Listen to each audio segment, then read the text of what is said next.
Sebelumnya terima kasih untuk semua yang telah hadir pada acara Mancing Sastra yang ke-36 ini. Saya ingin memperkenalkan diri saya lagi. Saya Nada Rahika, biasa dipanggil Nada. Dan saya asalnya dari Kamal, di Pintu Gerbang Pulau Madura ya. Saya sekarang sedang berkuliah ya, tentunya sama seperti mas-mas mbak-mbak yang ada di sini. Saya Nada dari Prodi Pendidikan Bahasa dan Sastra Indonesia semester 4. Jadi aktivitas saya ya hanya berkuliah setiap harinya. Oh ya, di sini tentang mancing sastra. Nah, mancing sastra ini adalah agenda rutin ya dari komunitas masyarakat lumpur sejak tahun 2017. Dan mancing sastra ini merupakan kegiatan budaya yang arahannya itu sebagai penggalian untuk membuat sebuah karya atau proses kreatif gitu. Jadi secara garis besar mancing sastra ini bertujuan untuk membangun iklim sastra di Bangkalan ya. Nah, penggagasnya dari mancing sastra ini yaitu Bapak Buyung Pambudi, Mas Joko Sucipto, Muzamil Prasdia, Anwar Sada, dan juga Bapak Muhammad Helmi Prasetya. Dan mancing sastra ini memang rutin dilakukan setiap bulannya ya, bisa 2 bulan sekali ataupun 1 bulan sekali. Jadi kondisional ya. Oke. Pada acara mancing sastra kali ini, pemancingnya ini adalah Bapak Rozeki. Beliau adalah lahir di kota Bangkalan, tepatnya pada 22 Desember pada tahun 1983, dan rumahnya di Pecaken, Bangkalan ya. Beliau aktif sampai sekarang mengikuti komunitas masyarakat lumpur, dan banyak sekali karya-karya yang dihasilkan oleh Bapak Rozeki. Salah satunya itu adalah sebuah buku puisi yang berjudul Sangkolan Mata Celurit Mata Sabit, yang terbit di kota Yogyakarta dengan nama penerbitnya Basa Basi pada tahun 2018. Nah, beliau juga memiliki karya bersama, yaitu dengan judul buku Tanah Air Puisi. Dengan kegiatan 50 puisi terpilih Lomba Cipta Puisi Grup FB Hari Puisi Indonesia 2020 di Jakarta, dengan berkolaborasi dengan Yayasan Hari Puisi pada tahun 2020.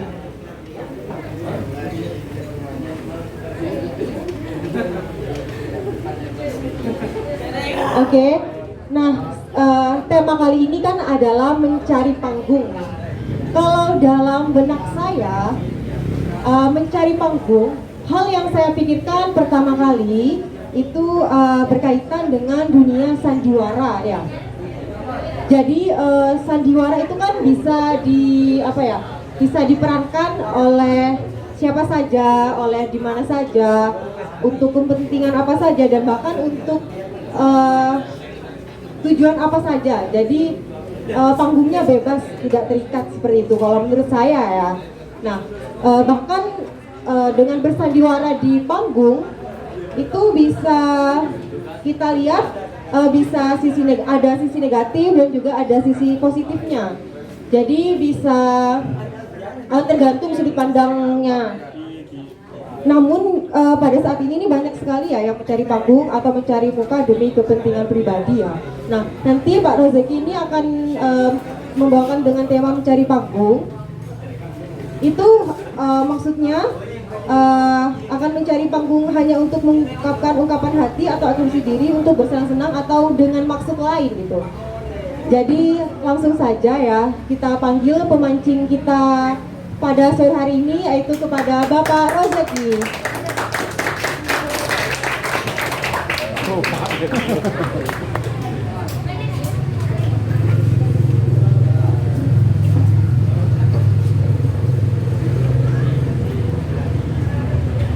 Selamat sore Bapak. Oke,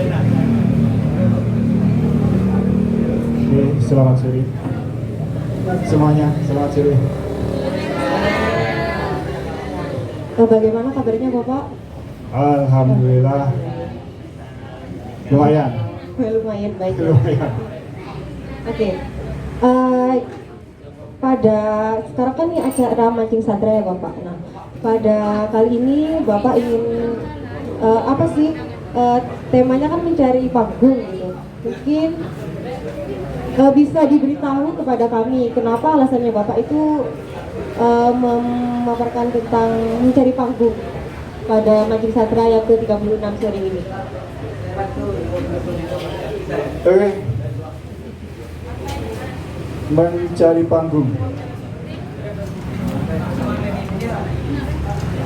Kenapa saya mengangkat tema mencari panggung ini?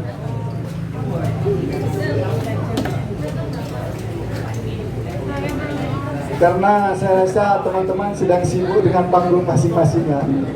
Halo. Sebenarnya sibuk dengan panggung masing-masing.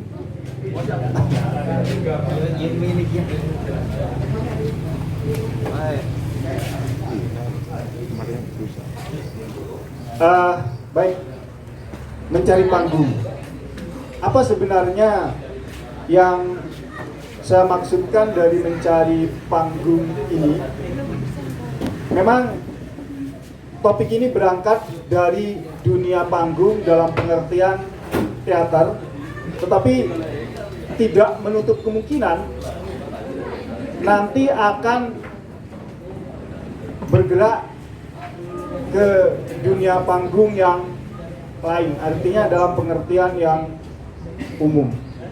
Kenapa mencari panggung?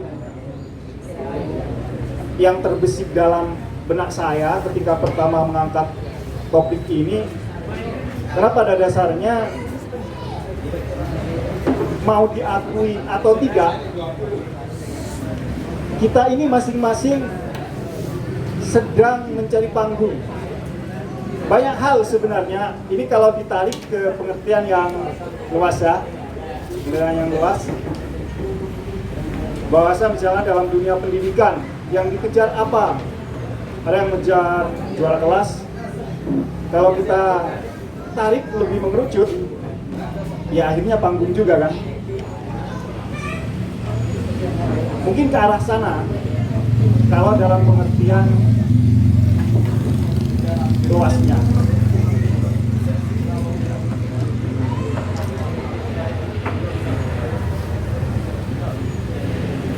Ini saya akan memaparkan materi atau bagaimana? Mungkin kita ikuti dari pemancing saja ya. Ya. Oke, mungkin sebelum ya, ini saya sudah sebenarnya materi yang sudah saya berikan kepada teman-teman ini juga hanya sebagai pemancing. Artinya saya tidak akan fokus membahas tentang ini, karena kalau nanti ini yang dibahas secara terperinci akan mirip-mirip dengan perkuliahan. Saya tidak ingin kemudian pembicaraan ini, tetapi sedikit ingin saya sampaikan bahwa topik dari artikel yang saya buat itu mencari panggung dibagi kepada dua bagian. Pertama tentang sejarah panggung, yang kedua tentang masa depan panggung. Sekali lagi, panggung di sini mengacu kepada panggung teater dalam tulisan ini. Ini mulai dari 1000, bahkan jauh sebelumnya, 5000 tahun sebelum Masehi, panggung pertunjukan sudah ada. Sampai pada tahun 1900 Masehi, yang merupakan puncak dari perkembangan teater modern.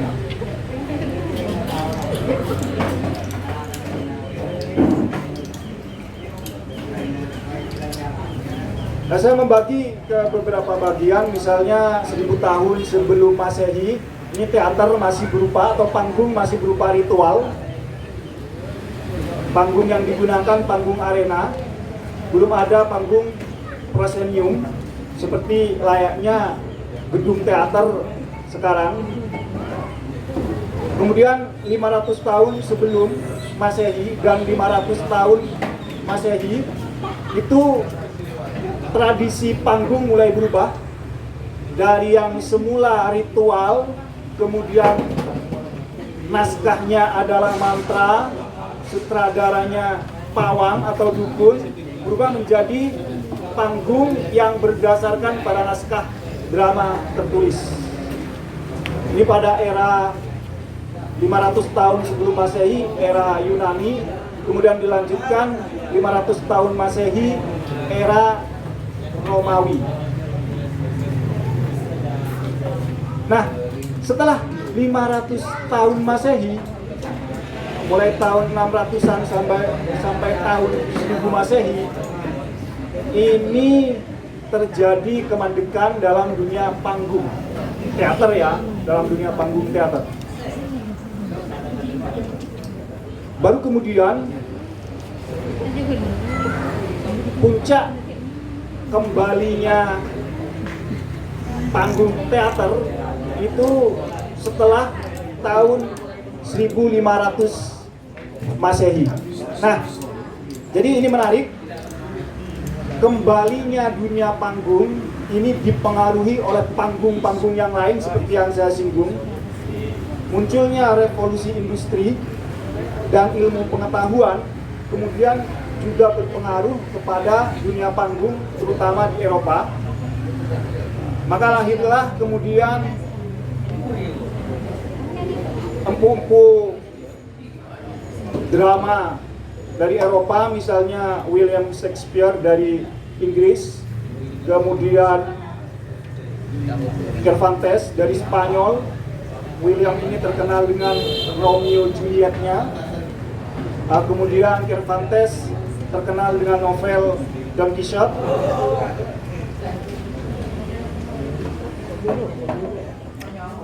Nah, kemudian di era yang sama, walaupun mungkin agak terpisah, di kawasan Nusantara atau Indonesia saat ini pada tahun-tahun itu, pada abad ke-16, panggung pertunjukan juga sudah berkembang. Walaupun bentuknya berupa pertunjukan wayang. Nah, sepintas dalang yang menjadi pusat dari pertunjukan ini mirip-mirip dengan pawang dalam tradisi panggung purba. Tetapi konsep penonton, konsep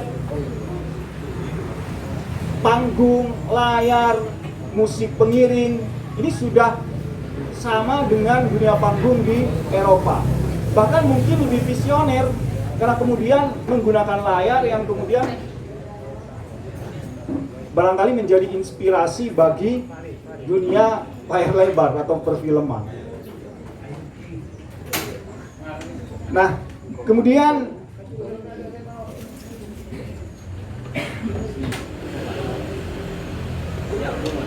tahun 1900-an itu kembali dunia panggung berubah.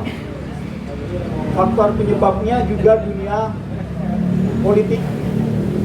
Misalnya Perang Dunia Kedua itu mengubah kiblat panggung Eropa bergeser ke Amerika. Karena setelah Perang Dunia Kedua, Eropa mengalami kemunduran. Di Amerika muncul teater Broadway di sepanjang jalan Broadway di Manhattan. Di situ ada puluhan gedung teater yang setiap harinya mementaskan pertunjukan teater. Itu bagian pertama tentang sejarah panggung. Kemudian tentang masa depan panggung, saya berbicara tentang yang sakral dan yang profan, yang profesional dan yang amatir, dan yang terakhir, yang fisik dan yang virtual. Jadi sebenarnya kalau kita melihat dari sejarah panggung sampai pada era Romawi, panggung pertunjukan masih berhubungan erat dengan ritual keagamaan. Walaupun di era Yunani 500 tahun sebelum Masehi dan di era Romawi 500 Masehi, naskah-naskah teater itu sudah berbicara hal-hal yang profan, suatu yang tidak ada kaitannya dengan agama. Tapi festival-festival teater yang setiap tahun bisa ratusan festival teater itu diadakan dalam rangka memeriahkan festival keagamaan, pemujaan dewa-dewi di Yunani dan Romawi. Baru panggung benar-benar profan itu di era yang saya sebutkan tadi, Shakespeare di abad ke-16. Nah, puncaknya di era teater Broadway. Nah, ini sudah, jadi sebenarnya teater sebelum abad 16 ini boleh dikatakan masih bersifat tradisional, karena alur pertunjukannya mengikuti ritual-ritual, tradisi yang berkembang di daerah itu. Baru pada tahun 1570-an di Inggris, pada pemerintahan Ratu Elizabeth, keaktoran atau acting itu disahkan sebagai profesi. Jadi menjadi aktor itu disahkan sebagai profesi. Nah, sejak itulah teater profesional mulai bermunculan di Inggris. Banyak dibangun gedung-gedung teater yang harus memiliki izin, yang pengawasannya diawasi oleh pemerintah atau kerajaan pada waktu itu.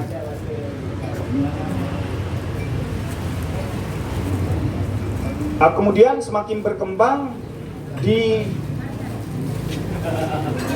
era setelah Perang Dunia Kedua, teater Broadway di sepanjang jalan Broadway di Manhattan itu. Nah, tetapi begini, munculnya teater profesional ini tentu saja seperti dua sisi mata uang. Kalau ada yang profesional, tentu saja ada yang amatir. Dan di banyak daerah atau negara, tentu saja yang amatir akan lebih banyak daripada yang profesional. Kalau kita berbicara di Indonesia, barangkali teater-teater yang menjejakkan keprofesionalannya masih bisa kita jumpai, misalnya seperti pada Bengkel Teater atau Teater Koma atau Teater Gandrik, juga teater garasi yang lebih kekinian. Nah, sementara sebagian besar yang lain, lebih-lebih teater-teater yang berada di kampus-kampus atau sekolah-sekolah, nampaknya tidak bisa kita sebut sebagai teater profesional. Artinya amatir. Tetapi jangan salah paham ya, yang dimaksud amatir di sini bukan berarti tidak baik, bukan berarti tidak bagus, tetapi mereka memang tidak menjadikan dunia panggung itu sebagai profesi, sebagai lahan untuk pekerjaan, mencari penghasilan. bisa saja mereka hanya sekedar hobi, sekedar hiburan, dan motif-motif lain yang memang tidak menjadikan dunia panggung itu sebagai profesi. Itu dulu mungkin sementara pemancing dari saya, Mbak Nada. Awalnya panggung teater ini hanya sebuah arena ya, jadi tidak seperti panggung seperti sekarang gitu. Nah, untuk selanjutnya nih ya Bapak, saya boleh bertanya? Silakan. Oke.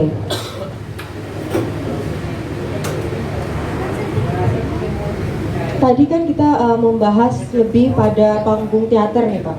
Nah, sekarang nih mungkin Bapak bisa mencontohkan nih apa contoh mencari panggung dalam kehidupan kita saat ini, gitu, menurut Bapak bagaimana?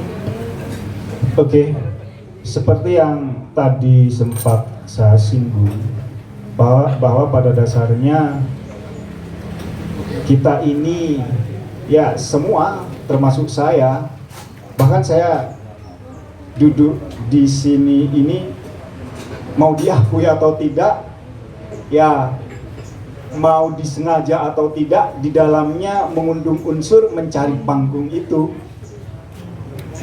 Saya berbicara atau kita mengadakan mancing sastra, ya kalau bukan mencari panggung, lalu apa?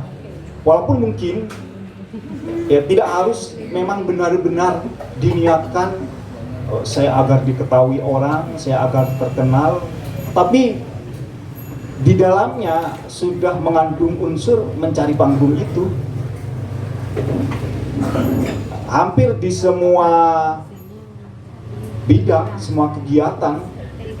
Artinya begini, kita melakukan sesuatu butuh pendengar kan, butuh penonton, butuh orang yang memperhatikan, butuh orang yang melihat, butuh orang yang mungkin ikut terlibat. Dan jika ada hubungan timbal balik seperti itu, interaksi, saya rasa itu bagian dari mencari panggung yang saya maksudkan dalam pengertian luas tadi itu.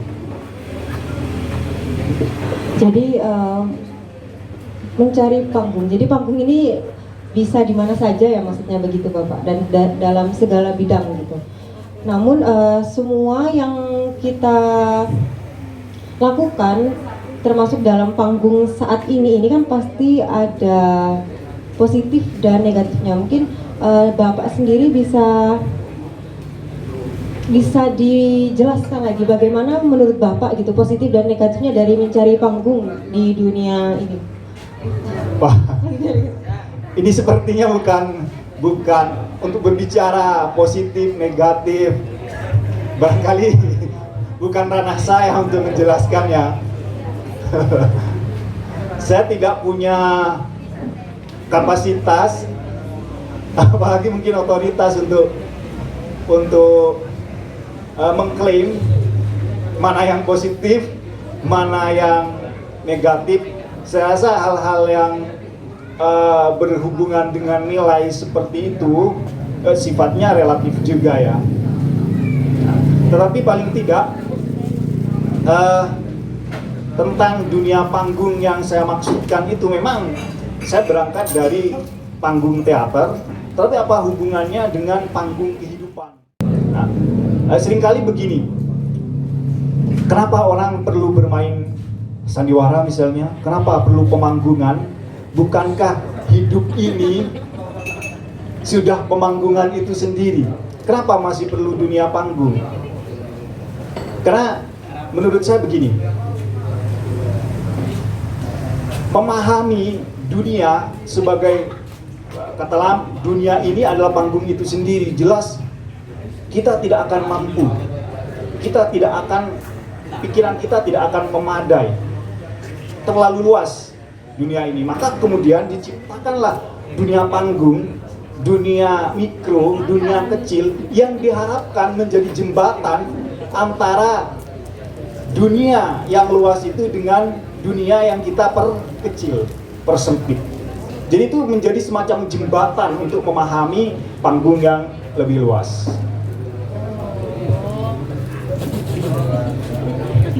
Ini sepertinya tidak terhubung antara pembicara dengan audiens. Si Budi. Ayo. Mungkin agar lebih interaktif, ya Pak Nada mungkin bisa melempar persoalan kepada audiens.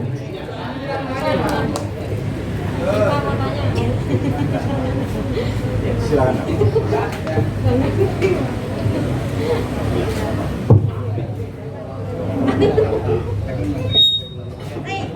Baik. Oke, baiklah. Jadi itu tadi paparannya dari Bapak Rezeki ya. Mungkin di sini dari Mbak Mas yang telah hadir masih ingin tahu lebih banyak bagaimana artian dalam mencari panggung, atau mungkin ada perbedaan pemikiran dari Mas dan juga Mbak yang hadir di sini bisa diungkapkan ya. Jadi mungkin langsung saja jika ada yang ingin bertanya atau mengeluarkan semua ungkapan tanggapannya silakan. Oh, dari Mas Joko sendiri. Jadi kenapa menarik? Karena ini bukan hanya tadi kalau Pak Rezeki mengatakan berangkat dari dunia teater, saya berangkat dari kehidupan sehari-hari. Ya. Saya berangkat dari sana. Karena saya melihat judul ketika Pak Rezeki pertama kali menawarkan judul mencari panggung. Nah ini saya tidak langsung ke dunia teater. Ini memiliki beberapa lapis makna yang bisa dimaknai ke berbagai macam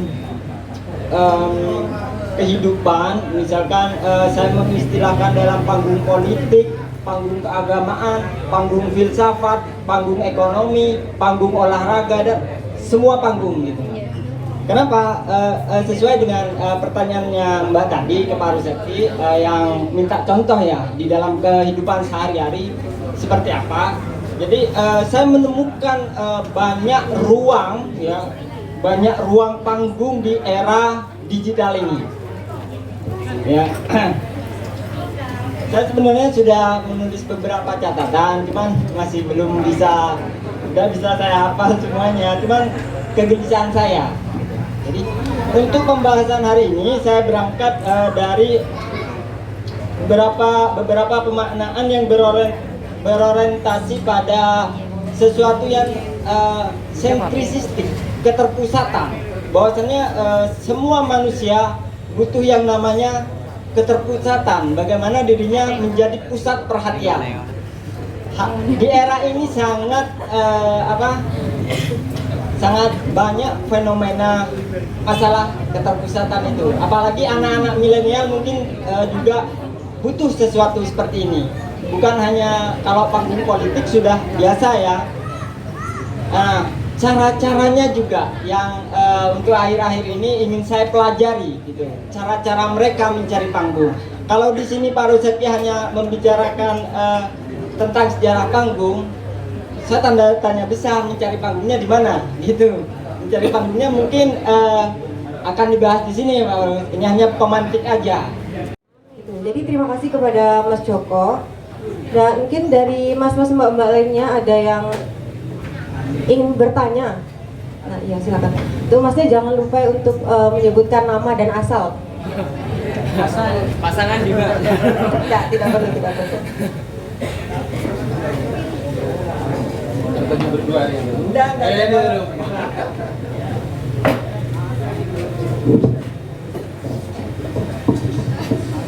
Assalamualaikum warahmatullahi wabarakatuh. Sebelumnya nama saya Abdul Adim, saya asli dari Tanah Merah.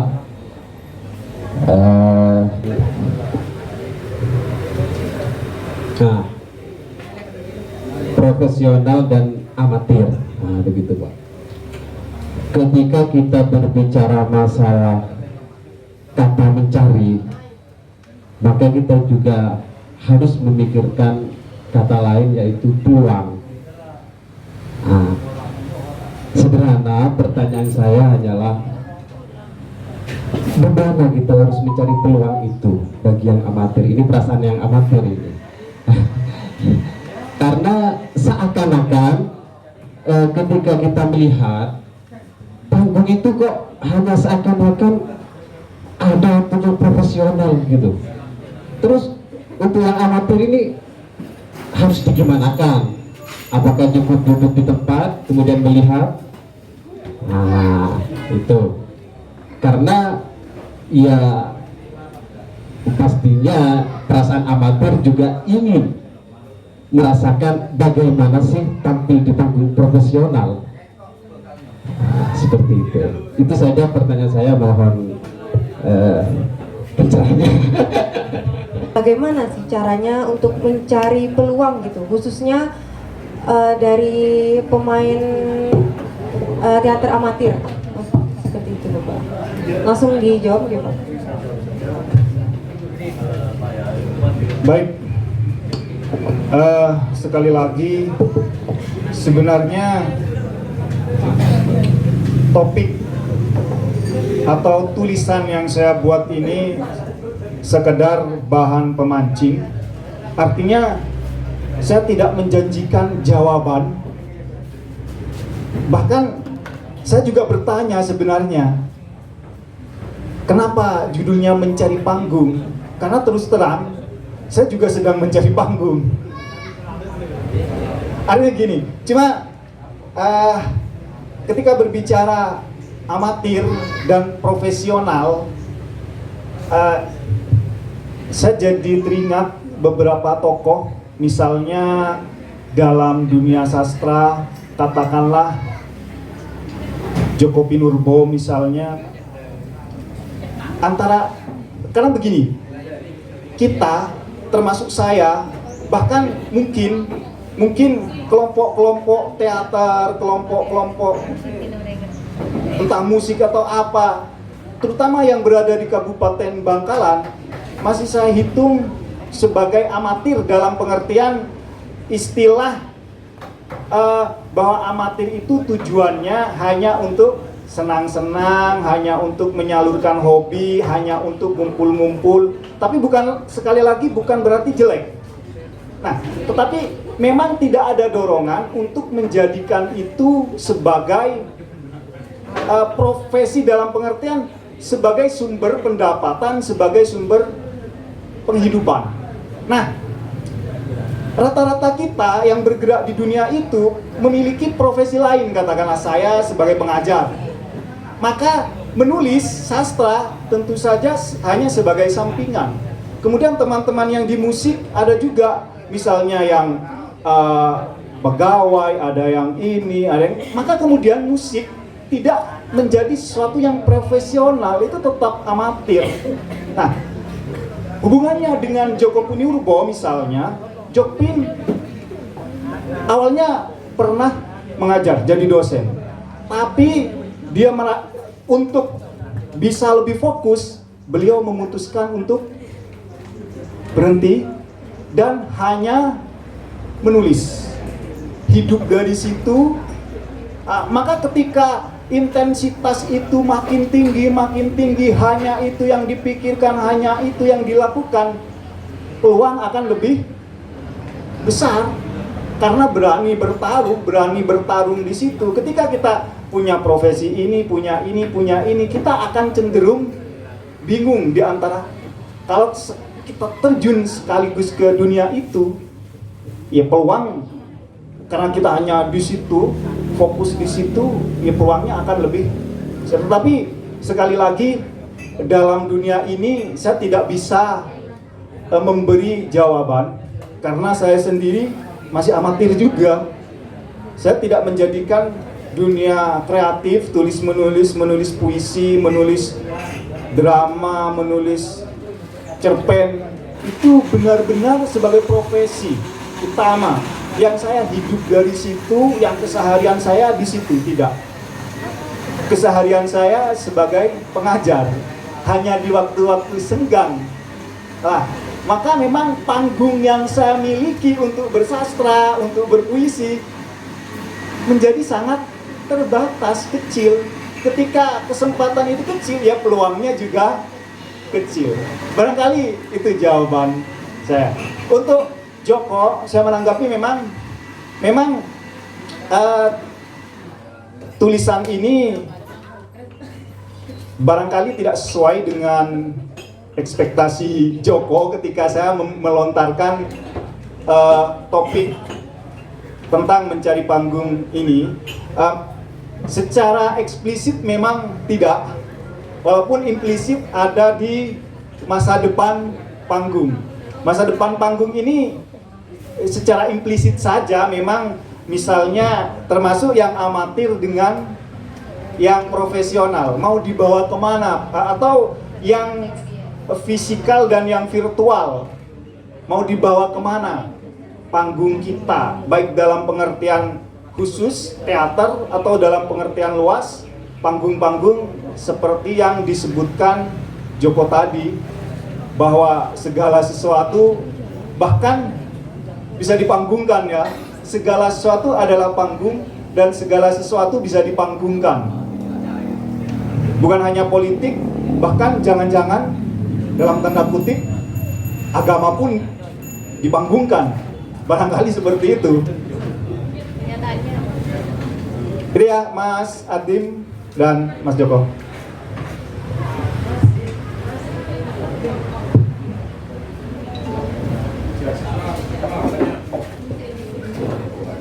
Langsung saja ya kita,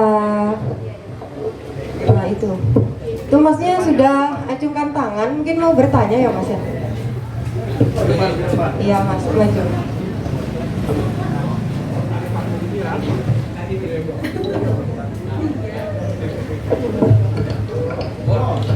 Bismillahirrahmanirrahim. Assalamualaikum warahmatullahi wabarakatuh.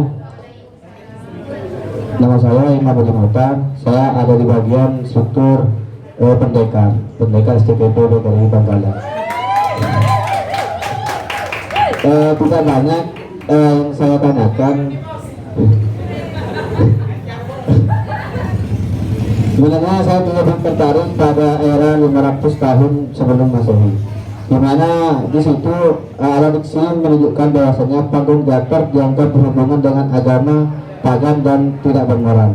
Di mana pertanyaannya, ketika berhubungan agama, saya rasa di situ bukan tidak bermoral, akan tapi bermoral, karena di dalamnya itu menganut ajaran.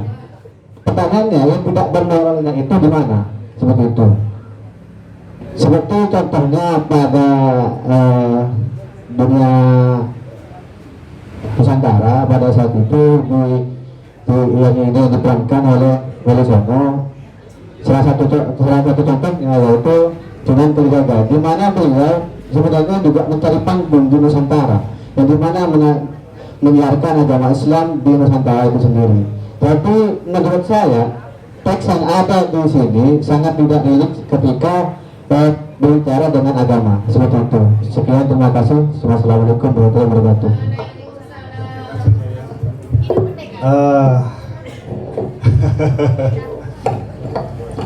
Baik, yang Adim tanyakan itu era setelah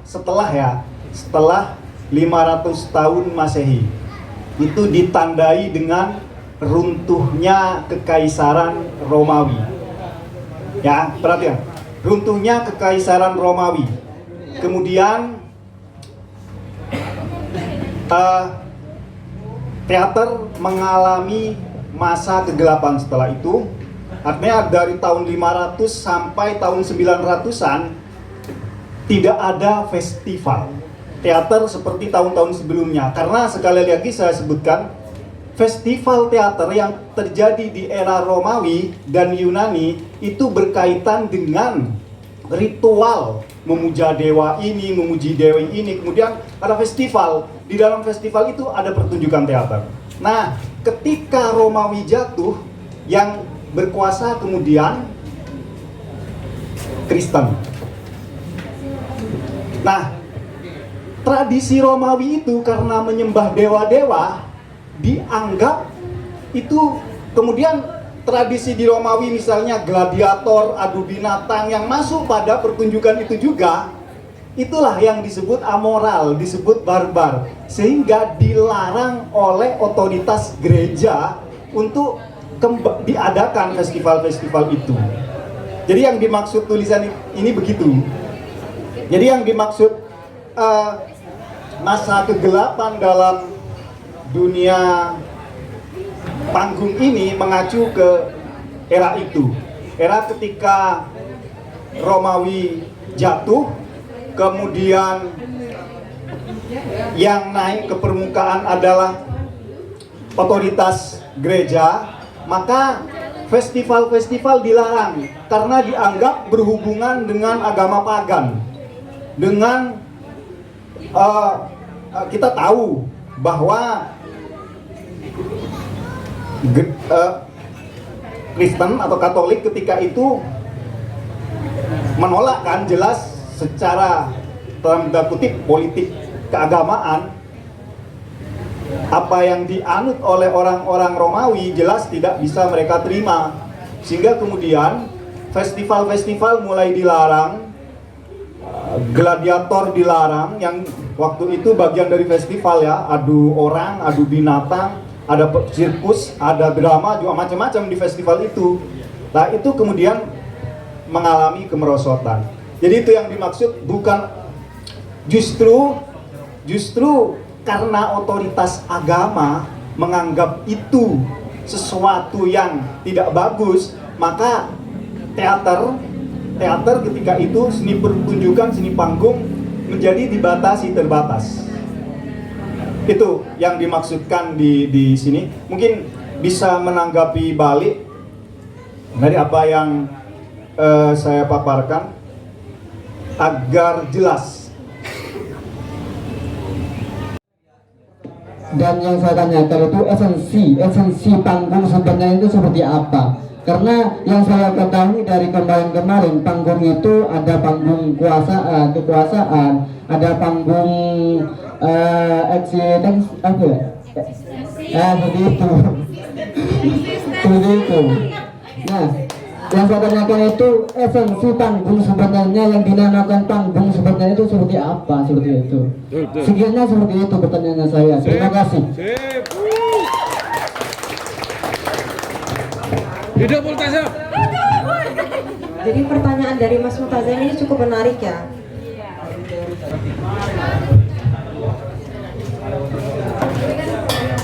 Oke. Sebenarnya baik di era sebelum Masehi sampai sekarang, esensi panggung sama sebenarnya. Tempat orang atau seseorang bisa dilihat oleh orang banyak, entah mau di dek kayu, entah mau menggunakan trotoar besi atau apa, yang penting ia bisa dilihat banyak orang, bisa ditonton banyak orang. Makanya termasuk dalam pengertian global, ketika kamu ada di TV atau di podium khotbah, di podium ini panggung. Ketika saya duduk di meja seperti ini panggung. Ketika kamu memegang mic, kemudian teman-teman, maka kamu berada di panggung arena, kamu menjadi pusat. Jadi seperti yang dikatakan Mas Joko, panggung berkorelasi dengan keterpusatan, di mana orang yang yang berperan ini menjadi titik perhatian. Jadi itu menurut saya esensi panggung. Jadi ini melewati batas-batas pengertian umum yang fisik. Nah, panggung itu berupa teras, tingginya sekian. Dalam pengertian proscenium ya, panggung teater. Nah, memang kalau kita berbicara ke teater mengacu ke situ. Tapi kalau kita berbicara umum, maka panggung tempat dimanapun, bisa halaman, bisa trotoar, orang bisa dilihat, bisa mengekspresikan diri, bisa menjadi pusat perhatian. Itu Zam. Memang sebuah pemangkungan benar-benar disebut pemangkungan kalau 3 unsur itu hadir sekaligus. Panggung itu sendiri, pelaku panggung atau aktor dalam konteks ini, kemudian ada penonton atau audiens. Ketika kamu mengambil, misalnya kamu pentas di trotoar, kemudian yang menonton kamu hanya orang yang lalu lalang dari dalam kendaraan, apakah itu sebuah pemanggungan? Yang penting ada menonton. Mengenai berapa jumlahnya itu tidak lagi menjadi ukuran apakah itu disebut panggung, pemanggungan atau tidak. Yang penting 3 unsur itu ada. Ada penonton, ada panggung itu sendiri, dan ada yang bermain atau yang berperan. Itu. Nah, sekarang bisa saja kan secara virtual bahwa para pemain bisa saja berasal dari layar-layar yang berbeda-beda, di tempat berbeda-beda. Itu di dunia musik juga banyak yang mempraktikkan. Jadi main gitar melalui Zoom dari berbagai daerah main bersama. Drama pun barangkali bisa, penontonnya juga, tapi dihubungkan oleh ruang virtual. Di sini juga saya singgung tentang masa depan panggung itu. Akankah dunia panggung nantinya mengarah ke sana juga seperti dalam dunia pendidikan? Itu kan?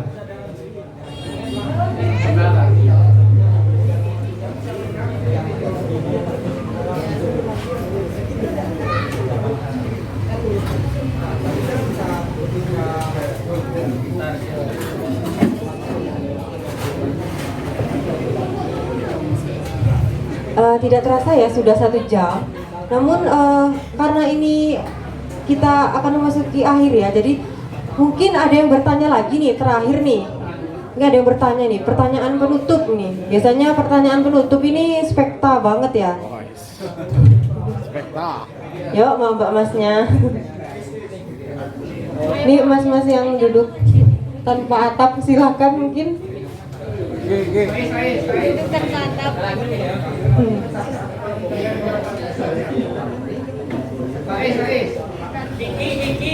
Ya, iya, atau mbak-mbaknya ini dari tadi belum ada yang bertanya ya, dari tadi para lelaki yang bertanya ini.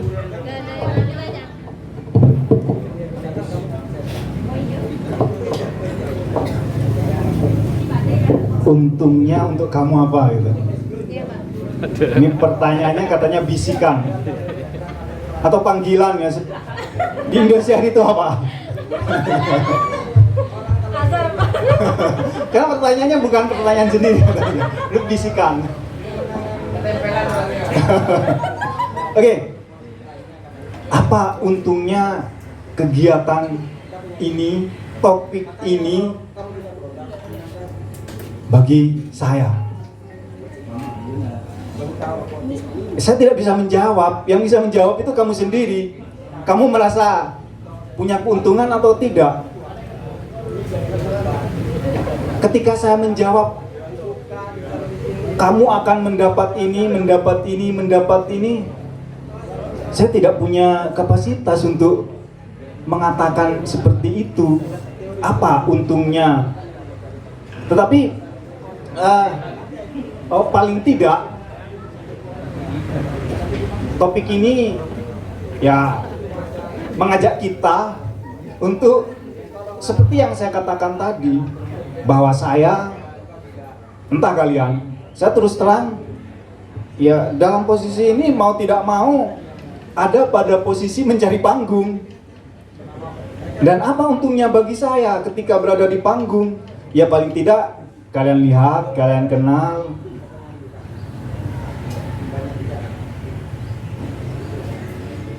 Ini pertanyaan yang ya agak sulit saya jawab. Apa untungnya bagi saya? Mematikan.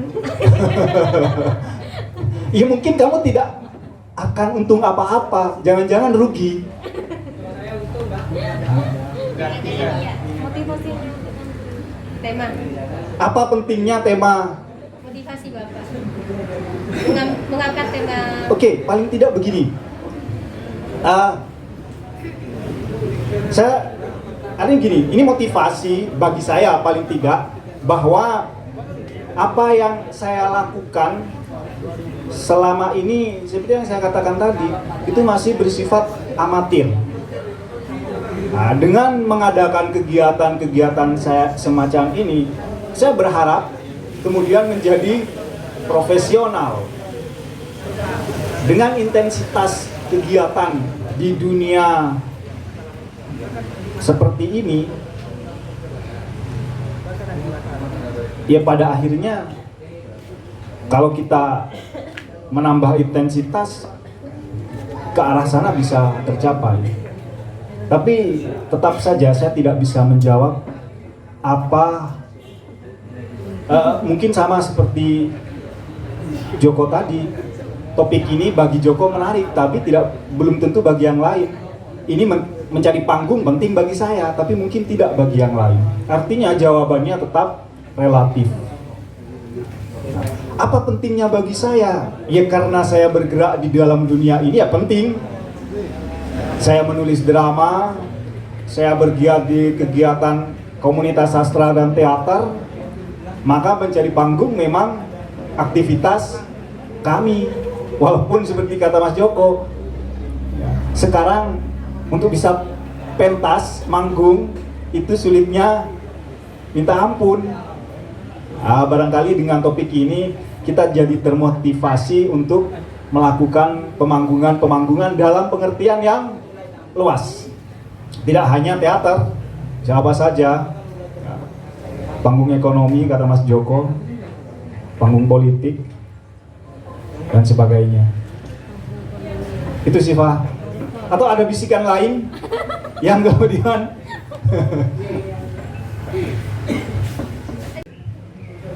mencari nama, mencari popularitas, Cari uang. mencari pengakuan, bisa mencari perhatian. Lah, jangankan memang benar-benar dunia pertunjukan, ya ambil contoh seperti yang ditanyakan Multazam, ketika orang ceramah, apa dia tidak mengharap perhatian? Paling tidak walaupun bukan untuk dirinya sendiri, artinya bukan untuk memamerkan diri, paling tidak dia berharap apa yang disampaikan didengar, bahkan diikuti. Kan begitu? Ya kurang lebih sama seperti itu. Begitu ya? Saya kembalikan ke moderator. Oke, baiklah. Jadi itu tadi ya pertanyaan terakhir yang menjadi pertanda juga bahwa mancing sastra yang ke-36 ini juga akan berakhir seperti itu.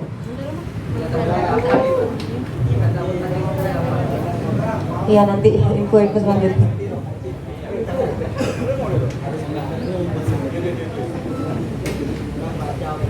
Langsung saja ya, saya tutup saja. Jadi mencari panggung ini itu apa ya? Bagaimana cara kita tuh untuk ingin dilihat ya oleh semua orang ya, bahkan untuk kepentingan kita sendiri gitu. Entah itu untuk kepentingan kita, entah itu mencari uang ya, mencari muka atau bahkan gitu. Apalagi kita nih sebagai yang katanya anak milenial gitu kan. Jadi harusnya kita pinter-pinter lah mencari panggung seperti itu. Nah, mencari panggung ini pokoknya penting di kehidupan kita, begitu ya Bapak? Nah gitu.